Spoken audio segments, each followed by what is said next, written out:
میرے رسول پاک صلی اللہ علیہ وسلم ارشاد فرماتے ہیں کہ تمہیں بتاؤں گھروں میں سب سے بہترین گھر کون سا ہوتا ہے؟ او میرے بھائیوں، وہ کتنا کو بہترین گھر ہے جسے مدینے والے رسول نے بہترین کہہ دیا ہے۔ فرمایا تمہیں بتاؤں نا گھروں میں بہترین گھر کون سا ہے؟ ہم سمجھتے ہیں ٹائلیں اچھی ہوں، کمرے ہوادار ہوں اور کچن انواع اقسام کے کھانوں سے بھرا ہوا ہو، سین اچھا ہو اور جناب ہر چیز کی سہولیات گھر میں ہو، امن ہو، سکون ہو۔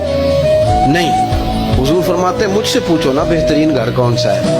تو یا رسول اللہ بتائیے، سیاستہ میں حدیث ہے، کریم رسول فرمانے لگے گھروں میں بہترین گھر وہ ہے جس میں کوئی یتیم رہتا ہو اور اس کے ساتھ سلوک اچھا کیا جاتا ہو، اچھا سلوک کیا جاتا ہو، یتیم کو رکھا جائے، پھر اس کی پوری نگرانی کی جائے، اسے پورا پیار دیا جائے، اسے پوری